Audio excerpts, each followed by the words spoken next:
اور کوئی ہدف نہیں آیا. اس کے نتیجے میں معاشرے کے پاک باز ترین مومن بندوں پر سب سے زیادہ پریشر ڈالنا کہ وہ یا جیل میں جائیں یا اس ہدف سے پیچھے ہٹیں. یعنی ناپاک کو پاک سمجھے. ہو نہیں سکتا. ناپاک کو اب 1000 دفعہ منہ سے کہیں پاک، وہ پاک تو نہیں ہو سکتا. اور پاک کو جتنی بھی گالیاں دیں، گالیاں اس پر اثر نہیں کرتی، چونکہ وہ پاک ہے، پاک و پاکیزہ ہے. یہ جو بل ہے تشیع کو ایک بند گلی میں پہنچانے کے لیے ایک انتہائی مکروہ اور نجس کوشش ہے. انتہائی مکروہ اور نجس کوشش جس کا آغاز ایک قاتل جماعت نے کیا، اور ایک قاتل ان کے آنجہانی مرے ہوئے مردار نے کیا، اور آج 30 سال کے بعد اسی ایجنڈے کو بعض دیگر افراد نے آگے بڑھایا اور چوروں کی طرح سے، مردانہ نہیں، چوروں کی طرح سے چھپ کر 380 نمائندوں کے پارلیمنٹ میں 8 بندے موجود، باقی کوئی نہیں، اور چھپ کر اس کو پاس کیا 8 بندوں نے. نہ اس کی قانونی حیثیت، نہ اس کی اخلاقی حیثیت، نہ اس کی شرعی حیثیت، نہ اس کی دینی حیثیت، لیکن ڈنڈا اور زور، عیاری، مکاری. وہی مکاری جو ان کے آباء و اجداد اور ان کے تمام بڑوں کی ہمیشہ سے سیرت رہی ہے. وہی مکاری. اس مکاری میں وقتی طور پر ہو سکتا ہے وہ جشن منائیں، لیکن یہ مکاری انہی کی گلے پڑے گی اور پوری دنیا انہی پر تھو تھو کرے گی.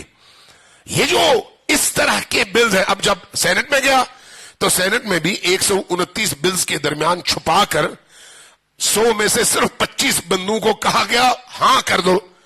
نہ پڑھو، نہ دیکھو، نہ بحث کرو، نہ اس پر بات کرو، آنکھیں بند کر لو، ہاں کر دو. یہ کیا ہے؟ لوگوں کو جاہل رکھ کر ایک غیر اخلاقی، غیر انسانی، غیر آئینی، غیر دینی اور غیر ہر حوالے سے ایسی چیز جو کسی بھی صورت میں قابل قبول نہیں ہے اس کو قانون کی شکل دینا. آگے کیا ہوتا ہے وہ اپنی جگہ، لیکن جو کوشش تھی وہ اتنی نجس، اتنی پلید، اتنی عیارانہ اور مکارانہ ہے کہ دشمن بھی جب دیکھتا ہے تو کہتا ہے کہ ہم اس کو ڈیفینڈ نہیں کر سکتے. کیسے کریں گے؟ ڈیفینڈ نہیں کر سکتے، لیکن اس کا اثر سامنے آنے والا ہے. لہذا کل اجلاس ہے، وہاں پر علماء کرام پورے ملک سے نمائندہ دعوت دیے گئے، اور مجھے بھی صبح جانا ہے، اس لیے کل کی مجلس میں آپ کی خدمت میں نہیں ہوں گا، لیکن پرسوں کی فلائٹ سے انشاءاللہ تعالی واپس آ جاؤں گا اور شریک ہوں گا آپ کی خدمت میں. تو لیکن یہ بات ذہن میں رکھیے گا کہ اس طرح کی جو سازشیں ہوتی ہیں نا، وہ وقتی طور پر ہو سکتا ہے کسی کو لگے کہ اس سے نقصان ہوگا، لیکن اس کا جو دیر پا اثر ہے وہ کیا ہے؟ باطل کی رسوائی. باطل کی رسوائی. چونکہ اس بل کو اگر قانون بنا دیا گیا نا، میں آپ کو مزے کی بات بتاتا ہوں. میں نے کہیں پر آج یہ بات کہی تو جو دوست احباب بیٹھے تھے ان کی آنکھیں کھلی کی کھلی رہ گئیں، کہنا اچھا ایسا بھی ہے. میں کہا جی، لوگوں کو یہ بتانے کی ضرورت ہے. اگر یہ بل قانون بن جائے تو پاکستان میں قرآن پر پابندی لگ جائے گی اور قرآن کو جیل بھیج دیا جائے گا. چونکہ قرآن میں ان لوگوں کی جنہوں نے رسول کو ایمان کی حالت میں دیکھا، صحابہ کی تعریف یہی بیان کرتے ہیں نا، قرآن نے سب سے زیادہ ان کی مذمت کیا ہے اور ان کی مرمت کیا ہے. قرآن نے کیا، میں نے نہیں. قرآن سورہ جمعہ میں کہتا ہے تم کیسے مسلمان ہو کہ نبی نماز کے لیے کھڑے ہیں، تم ان کو چھوڑ کر اپنے کاروباری چیزوں کو، یعنی نماز کے لیے وہ کھڑے ہیں، تم جماعت میں کھڑے ہو، جیسے ہی باہر آواز آتی ہے ڈھول کی فوراً نبی کو نماز میں چھوڑ کر نماز توڑ کر چلے جاتے ہو اور جا کر ان کاروباری چیزوں میں اپنی تھوڑی دیر کے منافع کے لیے اللہ کو چھوڑ دیتے ہو. یہ کوئی کافر تھے؟ مشرک تھے؟ منافق تھے؟ نہیں بھائی، قرآن یہ کہتا ہے، میں تو نہیں کہتا. اس قرآن کو آپ لے جائیں جیل میں ڈال دیں، چونکہ اس قانون کے تحت قرآن کو بھی پابندی لگنی چاہیے. جس نے قرآن کا ترجمہ کیا ان آیات کا، یہ میں ایک آیت بتا رہا ہوں نا، سینکڑوں آیات ہیں، سینکڑوں آیات. منافقین کی نہیں، مومنین کی بات کر رہا ہوں. منافقین کی بحث بالکل الگ ہے، وہ بالکل الگ ہے.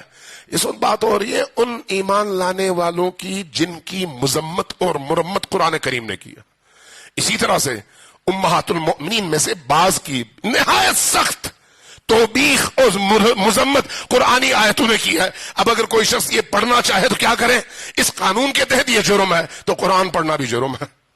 اب قرآن نہیں پڑھ سکتے. اگر یہ قانون بن جائے تو اس کا مطلب کیا ہے؟ بخاری کو قبر سے نکال کر کوڑے لگاؤ. یہ اگر قانون بن جائے تو اس کا مطلب یہ ہے کہ بخاری کی احادیث کو نکال کر جلاؤ اور کہو کہ بخاری سب سے بڑا اسلام دشمن تھا اور یہ کتاب بھی سب سے بڑی اسلام دشمنی ہے. اگر وہ قانون بن جائے تو بخاری اور مسلم میں جتنی اللہ کی توہین ہوئی ہے، جتنی رسول اللہ کی ناموس پر حملہ ہے، جتنا اہل البیت پر حملہ ہے، جتنا صحابہ کرام پر حملہ ہے، صرف انہی پر نہیں، گزشتہ انبیاء پر حملہ ہے. بخاری نے حضرت موسیٰ کی جس طرح کی توہین کی ہے انسان سوچ نہیں سکتا. وہی بنی اسرائیل والی توہین، ان کی کتابوں سے چیزیں نکال کر حدیث بنا کر اس کو بخاری میں شامل کر دیا گیا. تو اس کا مطلب ہے ان تمام چیزوں کے خلاف ایف آئی آر کاٹو اور کہو کہ یہ سارا توہین ہے اور اس کا جرم جو ہے وہ عمر قید کی سزا ہے. تو اب بخاری کو بھی سزا دو، اس کا ترجمہ کرنے والے کو بھی سزا دو، چھاپنے والے کو بھی سزا دو، پڑھنے والے کو بھی سزا دو، پڑھانے والے کو بھی سزا دو، ہاتھ میں لے کر چلنے والے کو بھی سزا دو، چونکہ یہ سارے کا سارا تو توہین پر مشتمل ہے.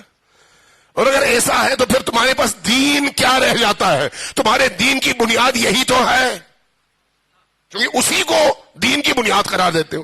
اب اس میں ان توہینوں سے ہٹ کر، بات ذرا لمبی ہو گئی، سننے کی ہمت ہے. اب ان توہینوں سے ہٹ کر جو کہ بخاری میں ہے، یہ میں ایسی باتیں نہیں کرتا، لیکن آج چونکہ اب ایک ایسی فضا بنا دی گئی ہے اور یہ سمجھتے ہیں کہ یہ شیعہ سنی مسئلہ ہے. نہیں بھائی، شیعہ سنی مسئلہ نہیں ہے، دین کا مسئلہ ہے.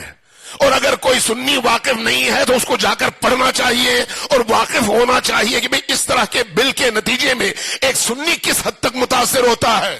صرف شیعہ متاثر نہیں ہوتا، جس کا جو جی چاہے گا سامنے والے کو کافر، مرتد، زندیق اور منحرف کہہ کر، توہین کنندہ کہہ کر اس کے خلاف ایف آئی آر کٹوائے گا، وہ عمر قید کے لیے جیل میں چلا گیا. یہ دین ہے، یہ وہی بخاری ہے جہاں پر اللہ کی توہین موجود ہے. تفصیل میں نہیں جاتا، اگر کبھی توفیق ہوئی تو دیکھتے ہیں. رسول اللہ کی توہین، ان کی عصمت پر، ان کی ناموس پر حملہ. ایسے جملے اگر کسی مولوی کے بارے میں کہا جائے تو وہ بندوق لے کر آئے اور سامنے والے سب کو اڑا دے، لیکن رسول اللہ کے بارے میں کہتے ہوئے ان کی زبان نہیں جلتی. بخاری میں موجود ہے. حضرت موسیٰ کے حوالے سے ایسی کریہ، ایسی منحوس اور ایسی ناپاک روایات، حتیٰ حضرت عائشہ کے حوالے سے. اب آدمی کہاں جائے؟ تو بھئی آپ اس کو پہلے صاف کریں.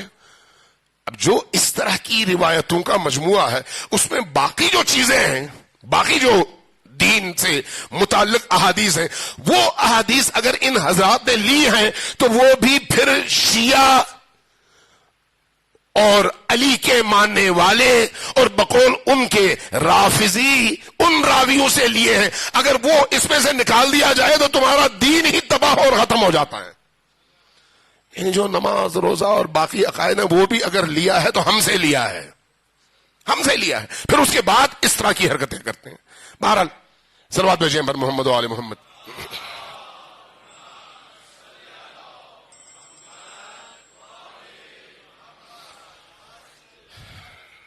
عزیزان اگر میں اس پر زیادہ آج نہیں بولتا، کسی اور موقع پہ انشاءاللہ تعالیٰ دیکھیں گے.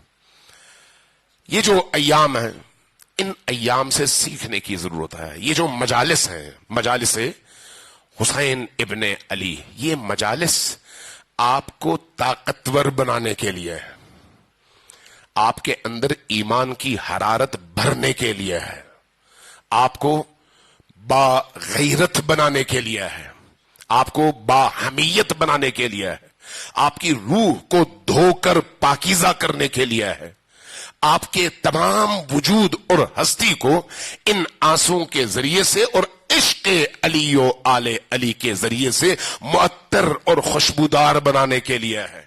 یہ عزاداری ہے سید الشہداء، صرف رسم نہیں ہے. یہ جو آپ آنسو بہاتے ہیں، کل میں نے عرض کیا تھا کہ میں کچھ اس حوالے سے عرض کروں گا لیکن اب ٹائم ختم ہو گیا. یہ جو آنسو ہے نا، یہ معمولی نہیں ہے، یہ معمولی نہیں ہے. انسان جب حسین ابن علی پر اشک بہاتا ہے نا، امام احمد ابن حنبل کی ایک روایت ہے جو انہوں نے نقل کی ہے فضائل صحابہ میں. مختلف جگہوں میں اس طرح کی روایات موجود ہیں. میں صرف ایک روایت کا حوالہ دے رہا ہوں. امام احمد ابن حنبل خود اہل سنت کے بہت بڑے امام ہیں. وہ یہ روایت نقل کرتے ہوئے کہتے ہیں کہ امام حسین علیہ الصلوۃ والسلام کی مجلس میں اگر کوئی شخص جا کر بیٹھتا ہے اور بیٹھ کر کچھ دیر آنسو بہاتا ہے، تو اگر اس کی آنکھوں سے ایک مکھی کے پر جتنا قطرہ آنسو کا نکل آئے تو اللہ تبارک و تعالی اس آنسو کے قطرے کے عوض اس کے جہنم کی آگ کو بجھا دیتا ہے. یہ کون کہتا ہے؟ امام احمد ابن حنبل.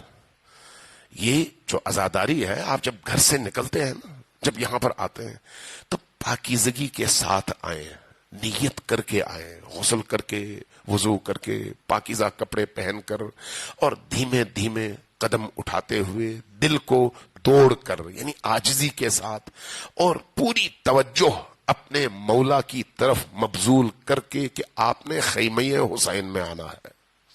یہ خیمہ حسینی ہے. اس خیمہ حسینی میں معرفت حسینی بٹتی ہے.